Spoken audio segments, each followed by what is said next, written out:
ઝડપીલો ઘોડો અટકે છે ત્યાં અટકણ જો.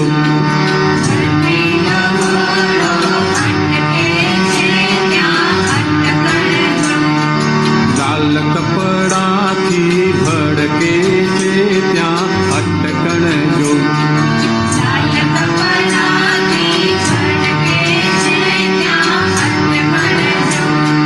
નાટકિયા વ્યસની કામીએ જાણે અડ્ડોને ક્યાં કઈ પોળો છે. નાટકિયા વ્યસની કામીએ જાણે અડ્ડોને ક્યાં કઈ પોળો છે. મેકવોટરનું ભાનું કાઢી ભાગે ત્યાં અટકણ જો. મેકવોટરનું ભાનું કાઢી ભાગે ત્યાં અટકણ જો.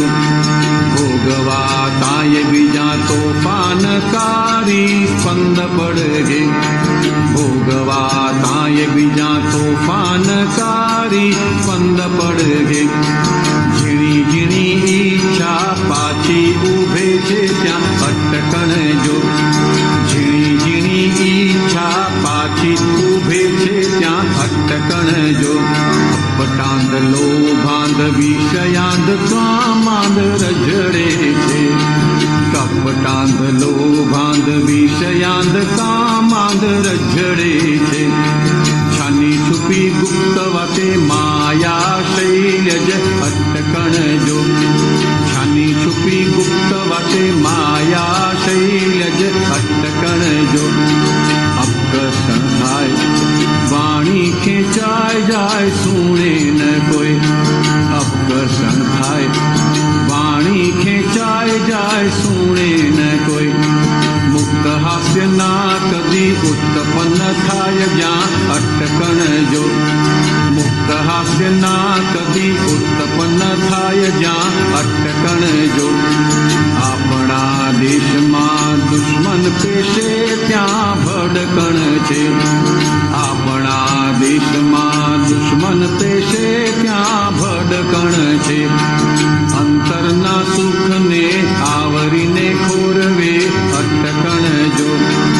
અંતરના સુખને આવરીને ખોરવે અટકણ જો. હળવે રહીને ઝડપીલા ચાલો આ સમજણ છે. હળવે રહીને ઝડપીલા ચાલો આ સમજણ છે. પોતાના વર્તન વાગે ન કોઈને સ્વલક્ષણ જો. પોતાના વર્તન વાગે ન કોઈને સ્વલક્ષણ જો. ઝડપીલો ઘોડો અટકે છે ત્યાં અટકણ જો.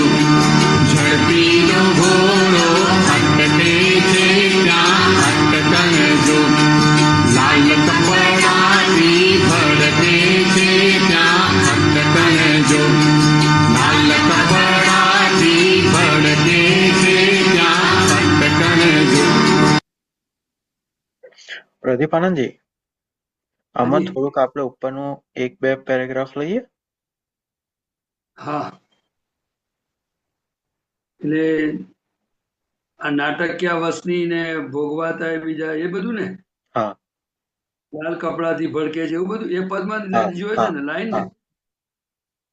જો હવે આમાં કેવું છે કે અટકણ એટલે કે જે માણસને પહેલા તો અટકણ વસ્તુ ઊભી ક્યારે થાય તો કે એને પહેલા એ વસ્તુનું અંદર સુખ લાગે. શું લાગે?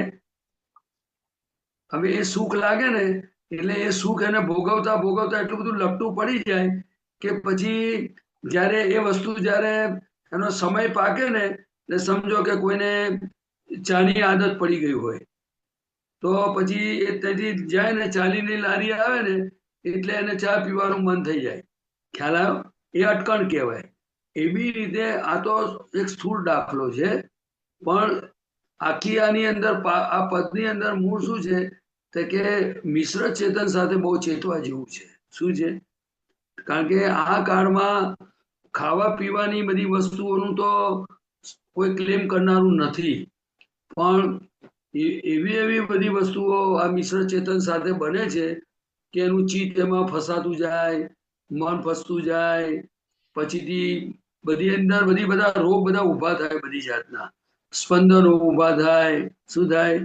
અને પછી એ બધું એ પોતાની વૃત્તિઓને પોષવા માટે એ પછી બધા બહાના બધું આખી ડિઝાઇન તૈયાર કરે બુદ્ધિ. શું કરે? કારણ કે એ વસ્તુ એને ભોગવવી છે ને, એ વસ્તુ એને એને એમાં સુખ લાગે છે. અને પછી એ કોઈ પણ ચીજ હોય એના માટે આખી કહેવાય ને મેક વોટરનું બહાનું કાઢે. એટલે હું તમને એક દાખલો આપું. એટલે કે ભાઈ દાખલા તરીકે માનો કે સમજો મારે કશી વસ્તુ જોઈએ છે, તો પછી હું તમને કહું યાર હમણાં 5 મિનિટમાં આવું છું. ખ્યાલ આવ્યો? તમે અહીંયા બેસો ને, હમણાં 5 મિનિટમાં આવું છું. પણ એ બોલે નહીં કે ભાઈ હું અહીંયા જાઉં છું કે અહીંયા જાઉં છું. ખ્યાલ આવ્યો? સ્પેસિફિક ના બોલે. પછી એનું બધું કામ પતાય પછી આવી જાય. આ તો એક સામાન્ય સ્થૂળ દાખલો છે. પણ જ્યાં એની નેગેટિવિટી વાળું હોય, જ્યાં મન લપટું પડી ગયું હોય, જ્યાં પોતાનું અહિત થાય એવી બધી નબળાઈઓ હોય, એનાથી ખૂબ ચેતવાની જરૂર છે. શું છે?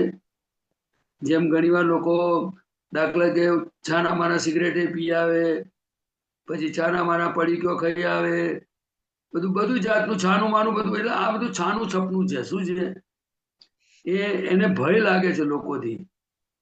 એટલે પછી આ બધું ચાલે. હવે તો જો કે હવે અત્યારની પ્રજા તો બધી ફોરવર્ડ થઈ ગઈ છે, એટલે હવે એને ભય જેવી ચીજ જ નથી રહી. એટલે બધું ઓપન ટુ સ્કાય થઈ ગયું. શું થઈ ગયું?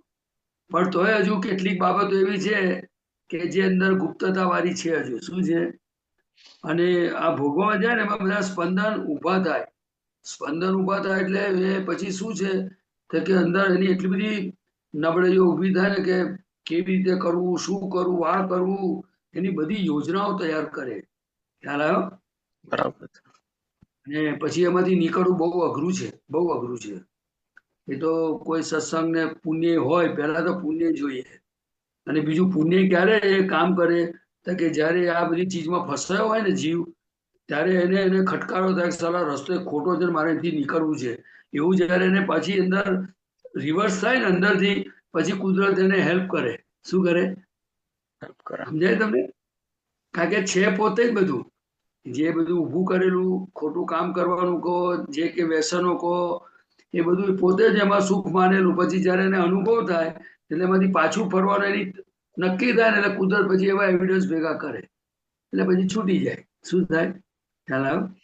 અને આ જે લખ્યું છે કપટ, લોભ, વિષયાન, કામાન, એમાંથી સૌથી ડેન્જરસ વસ્તુ હોય ને તો એ આ લોભ. એટલે કે લક્ષ્મી માટે બધું કરવું, ખોટા ધંધા કરવા, લોકોને છેતરવા, પછી બધું એ બધું લક્ષ્મી સંબંધમાં આવે.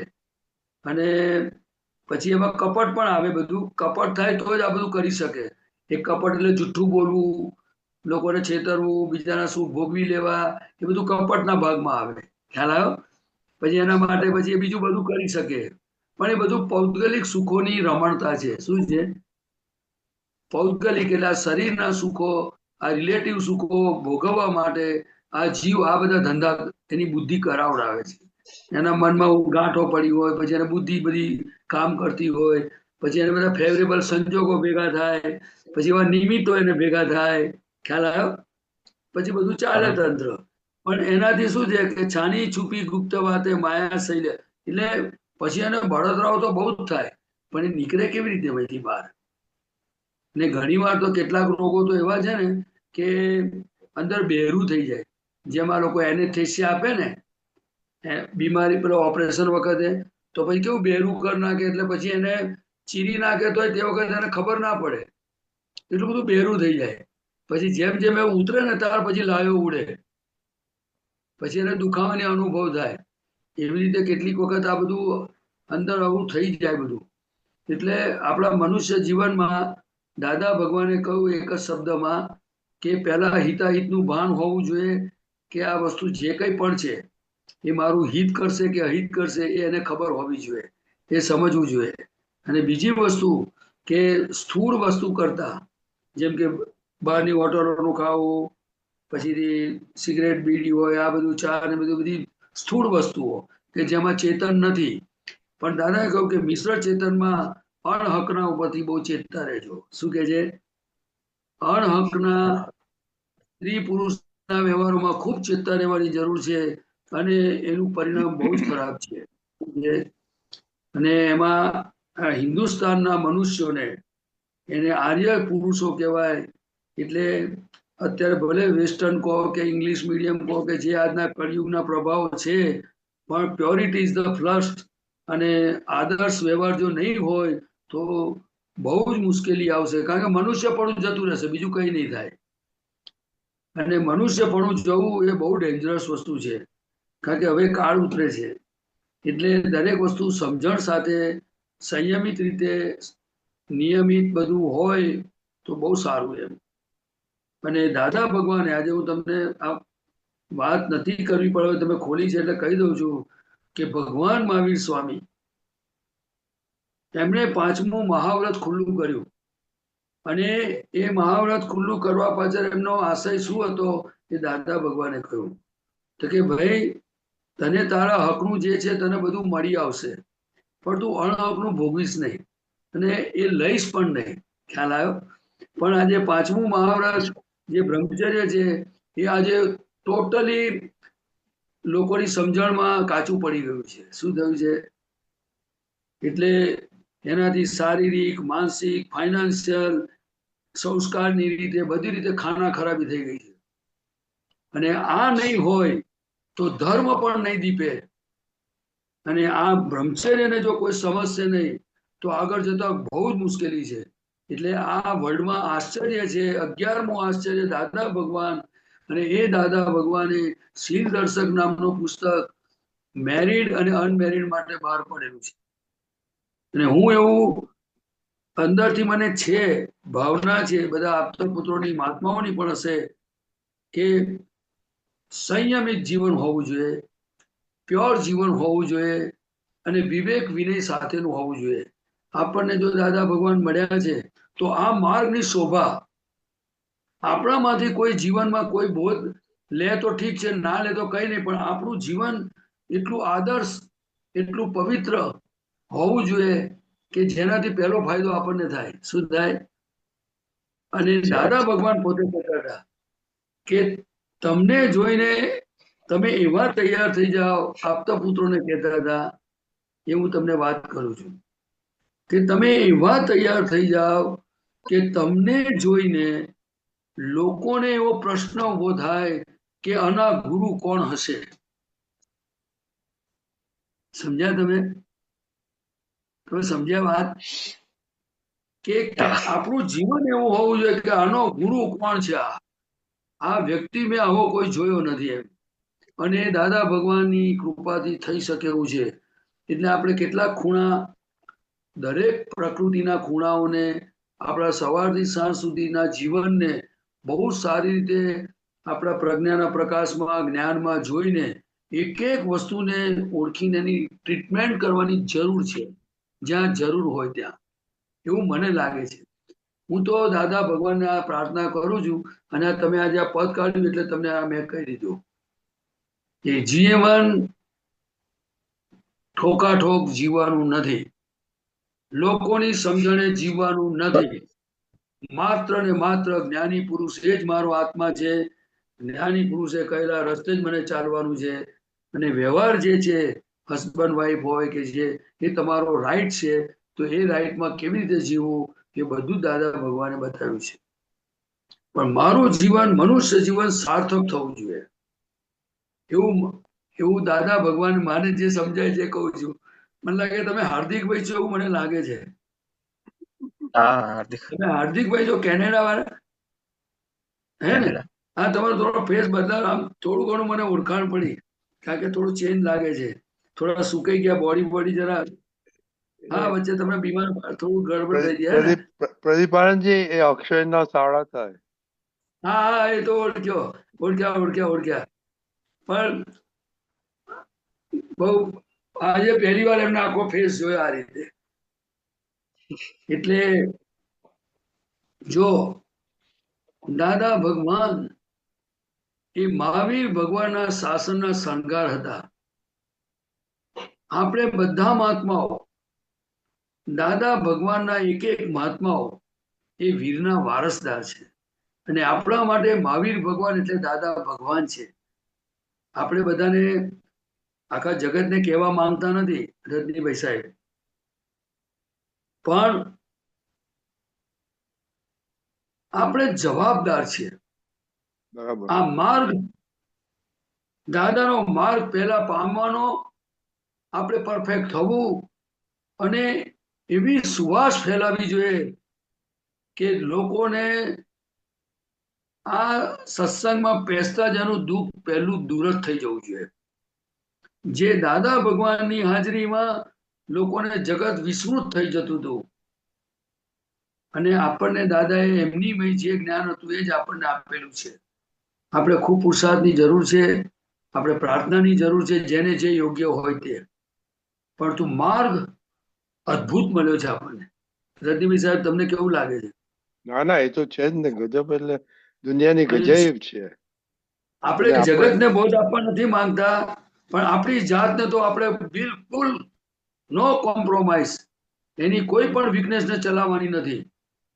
એટલું તો આપણે, એટલું જો થઈ જશે તો હું માનું છું કે દાદા આ બ્રહ્માંડમાં જ્યાં બી હશે, જ્યાં બી દાદા ભગવાન હશે, એ શોધતા હતા. જેવી રીતે 2 મિનિટ ચાલશે? 2 મિનિટ વાત કરું કે ટાઈમ થઈ ગયો છે? કરો. 2 મિનિટ પછી તો બંધ કરી દઈશું. દાદા ભગવાને જ્યારે એમની 14 લોકના નાથ પ્રગટ થયા ત્યારે એમણે ભગવાનને કહ્યું, તમે અહીંયા કેમ આવ્યા? તમને બીજી કોઈ જગ્યા મળી નહીં? તમારે અહીંયા ના ફાવતું હોય ને તો તમને જવાની છૂટ છે. તો ભગવાને કહ્યું કે બધે ફરીને આવ્યો, પણ આ એક જ જગ્યા અમને ગમી, પસંદ આવીને અમે પ્રગટ. મારા શબ્દોમાં કહું છું, દાદાના શબ્દો બધા મને એક્ઝેક્ટ યાદ નથી.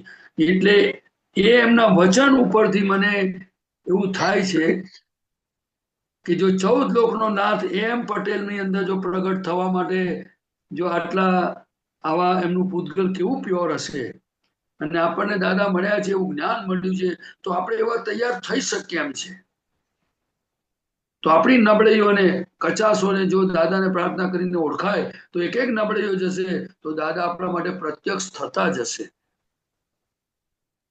તમને શું લાગે છે રજનીભાઈ? ના, બરાબર છે. તો આપણે તમે કહ્યું બોલાવવા પડશે આપણે. હા, તમે કહ્યું એ પ્રમાણે દરરોજના કહે છે. મારી પાસે આવો. ના, બોલાવીએ, સાથે જ રાખીએ છીએ. એટલે આ બસ મારી વાત પૂરી કરું છું.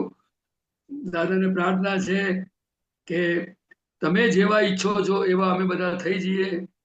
અમારી એક એક ભૂલોને બતાડજો અને જ્યાં જરૂર પડે ત્યાં શક્તિઓ આપજો અને તમારા જગત કલ્યાણમાં નિમિત્ત બનીએ. જય સચ્ચિદાનંદ. જય સચ્ચિદાનંદ.